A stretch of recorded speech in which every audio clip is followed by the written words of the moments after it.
on the road to 100k. We're at 91.2 thousand subscribers. Please smash a like on the video, please subscribe if you're new. Really help out the channel. It's bloody hot in the UK right now. Sweating. What's going on, guys? As you saw from the beginning of that video, I saw what you guys were commenting, and you really want to have a look at the stencil process that I do now, so I'm going to do it for you today. I've got my iPad here, and we're going to go ahead and do it. So let's get into it. Okay, so I have my iPad, and you can use any tablet if you want. I just like using my iPad because I just find it's the quickest sort of way to do it.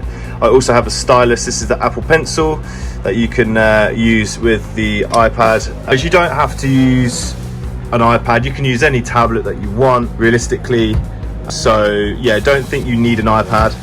You can use any tablet as long as you can use a stylus like this, which is really good, or some sort of tablet and a pen. This will be a lot easier for you to understand. So this is Procreate, a little app here, right? This is Procreate. So you can find us on the App Store. Type in Procreate. I think it costs money, but it's really worth it for using to do your work with. So open Procreate. As you can see, this is my recent, if you follow my Instagram, you would have seen this on my page, and this is a recent one I did. So I'm going to go over this real quick. So if you come up here to the top, I will go and show you the process really quickly of how I got this together.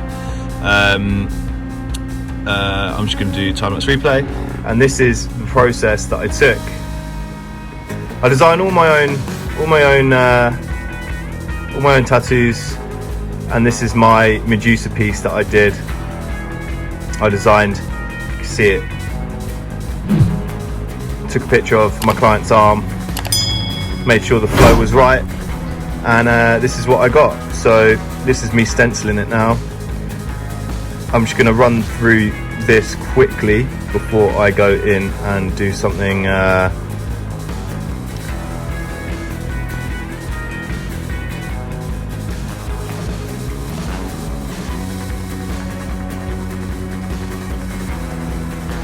So you can see I'm really starting to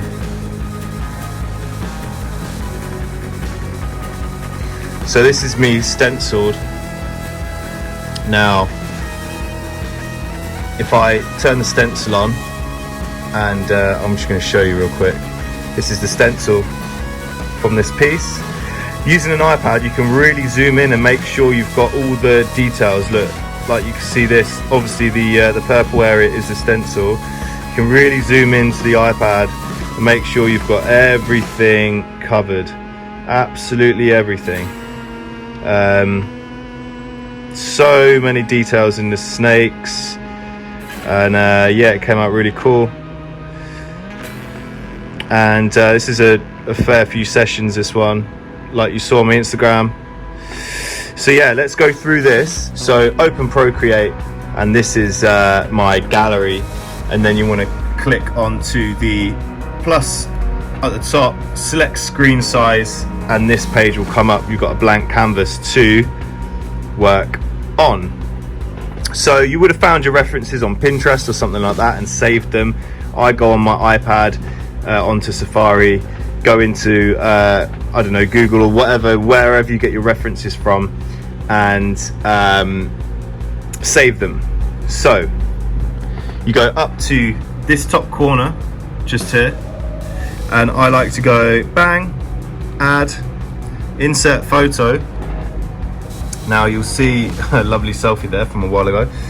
You'll see all the images that I've saved, etc, etc. Use all the snakes that I used to create the image. And let's just do a new one. So we'll do this. So you insert this file, you drag it, make it a bit bigger, and then you want to click that again to select it a bit more, and just make sure it's in the center, just so it's nice and even around, because of my OCD, really, not anything else to do with that. And I like to just get rid of some of the stuff that I don't want. So I'll go up here to my eraser tool, go down to airbrushes. You've got loads of different pencils and pens on this. It's really, really good. Airbrushes, I like to use a soft brush, and I simply just get rid of the stuff that I don't think I'm going to need. Oh yeah, on this side you can go up in the sizes of how big the brush is. This is the go back button, and this is the opacity, so how light and how strong you want the brush opacity to be.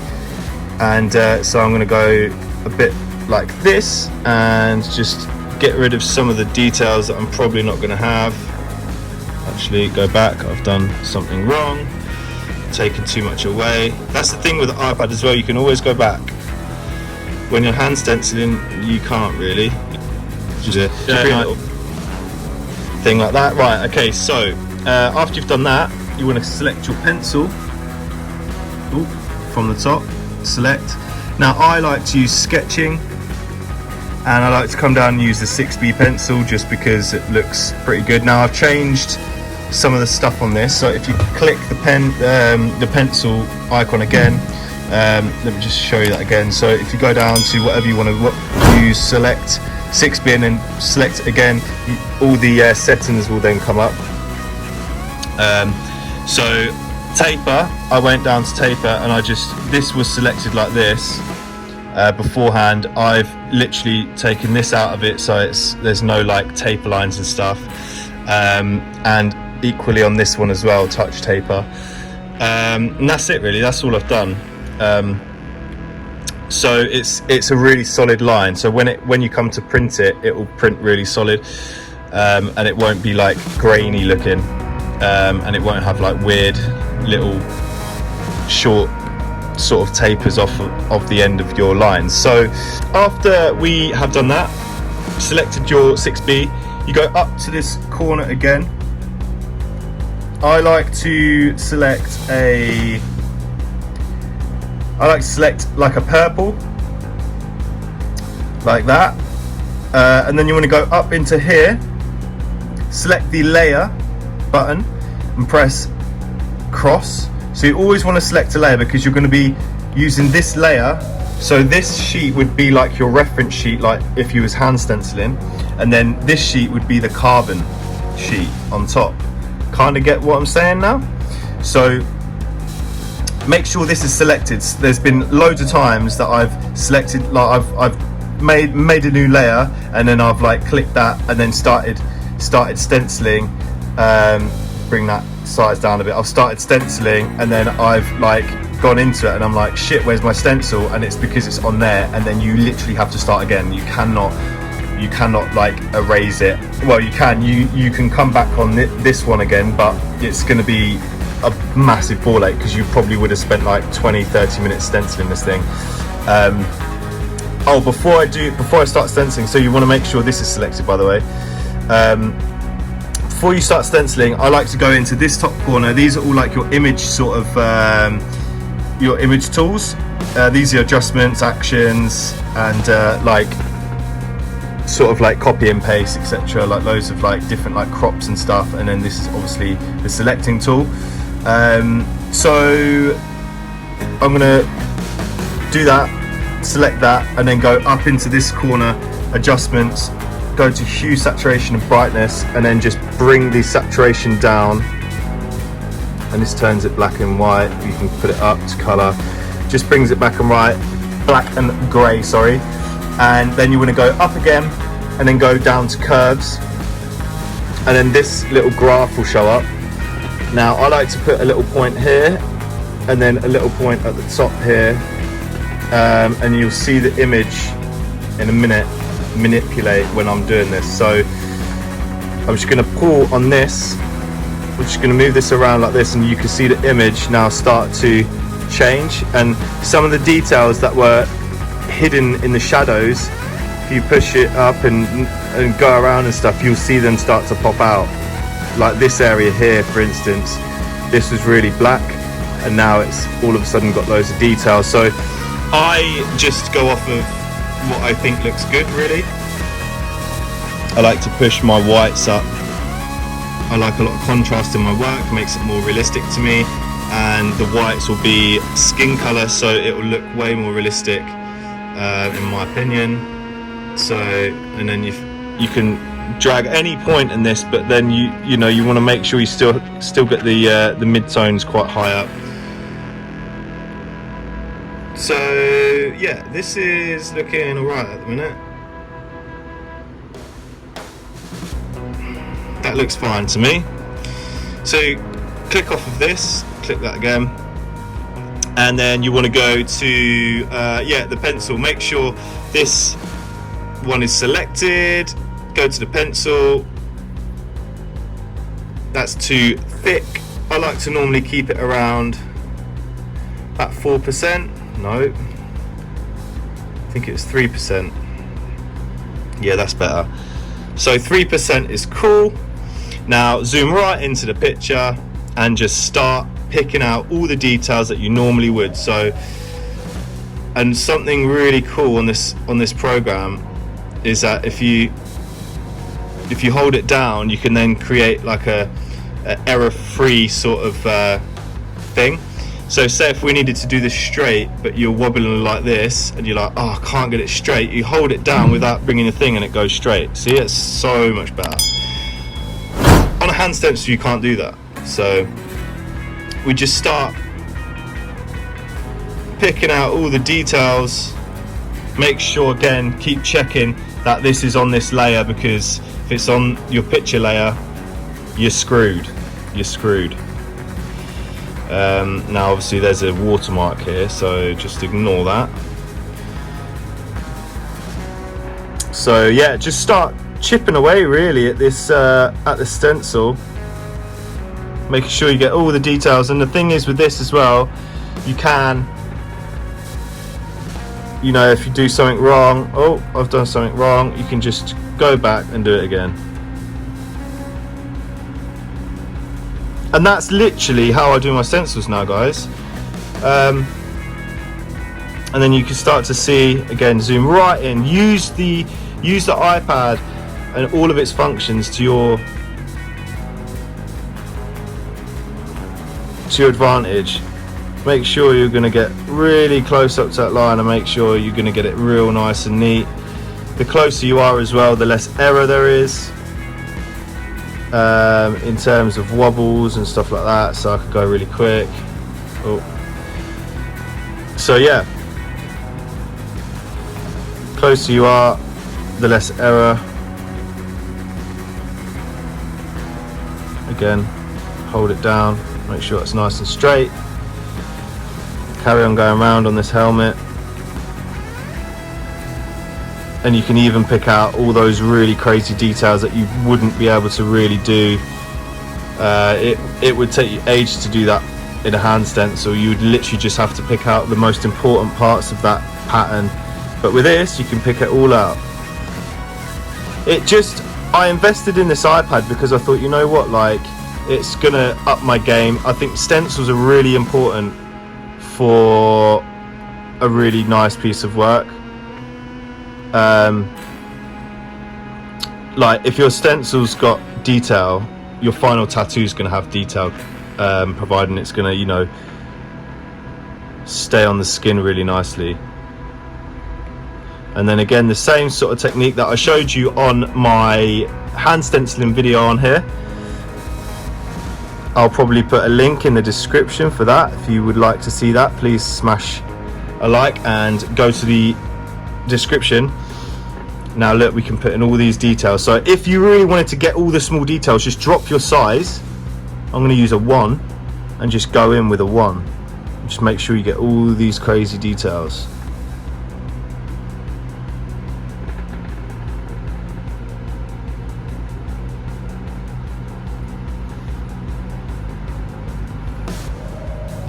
Yeah, dude, this looks sick. Really, really nice to use. And you can just see, like, we're literally picking every single detail out. And this is you know, it does take a while because you're really picking out more details than you would with a hand stencil, unless you've got a crazy sharp pencil that you can just pick really loads of detail out, but it's pretty much impossible to pick out all these details without the use of a tablet like this in Procreate. Again, we'll just go in here like this, and yeah, man, make sure all the details are in.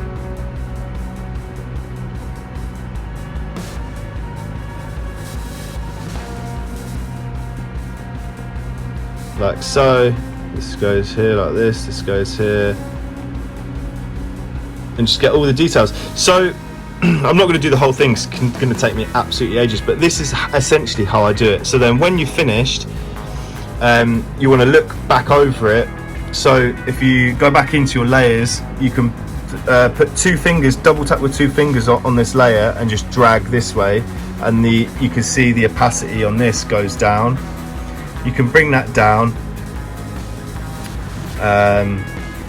and see where you're missing, or another way, go back into these and then just flick this off, and you can see where you've missed and where you haven't missed. And then you can even click on this one, this layer, double tap that and go down with the opacity, and just make sure you've got all the details in. And then when it comes to following your reference, just make sure you wrap this in cling film. And I like to use obviously the real life image, but sometimes you need to see where you are and like cross-reference to your lines that you've done on your reference, on your stencil. I like to just drag that down, like I said, drag it down just so I can see pretty much roughly where my stencil is, and I like to keep that throughout my whole tattoo, and that way I can see what colours I'm in. You can still faintly see it there. And yeah, that is my whole stenciling sort of process now. When you're ready to print, go into your layers again, turn that off. Obviously you've got this, so you'll turn this back up because this will be all stenciled and stuff. And then yeah, and then how clean this is, so clean. So yeah, you'll then go into your image. I like to resize my image to suit. So say if I'm looking at an A4 sheet of paper here, I like to see how big my image is, and how big I kind of need it to be for my client, and you sort of just eye it up, and then you resize it, clicking the resize button, making sure obviously you're selected on the stencil, and yeah, resize it to suit, which however you want it to print out like, and it will print the same like it would on here on this A4 sheet of paper, and it will print out exactly the same. So you go to actions and then share, and then share image, JPEG, exporting, and then you go into print, boom, and then it will export it, and then you can print it just like that. And then you find your printer. I've got a wireless printer, and you print it out, and hey presto, it's there. So I stick this through a stenciling machine, one of those just, you know, 100 quid jobbies from Tattoo. Actually, I'll try and find it on here. Yeah, so I'll stick it through one of these hand stencil machines. This is exactly the same as mine. It's about £120 from Amazon, and yeah, this is pretty much exactly the same one as another one down here for 143. Thermal copier, stick the thermal sheet in, and yeah man, that's it. That's literally it. And then you stencil this through, and you put it on the client's arm. Perfect. So that's how I stencil, guys. Please let me know if this video helped you at all. All you need really is a tablet, a stylus like this, a pen stylus, and a thermal copier, obviously, to then stencil your your printed out stencil from the iPad on, and yeah, that's it. So yeah, please smash a like on this video, guys. Please smash that subscribe button, click the bell icon so you know when I'm going live. I pretty much go live every day, and when a video like this drops, you will know. Yeah, stay blessed, guys. Thank you very much for the support as always. I'm getting loads of lovely messages from you all, and yeah, the grind doesn't stop. I've got a massive announcement to make real soon. A lot of you on my Patreon will know what I'm on about, but it is really close to being completed. I've been up for about 48 hours straight the past 2 days, and it's very close to completion. So yeah, if you like tutorial videos, all I'm saying is you're gonna love this. So yeah, please stay blessed, have a good day, and I'll see you in the next video. Peace out.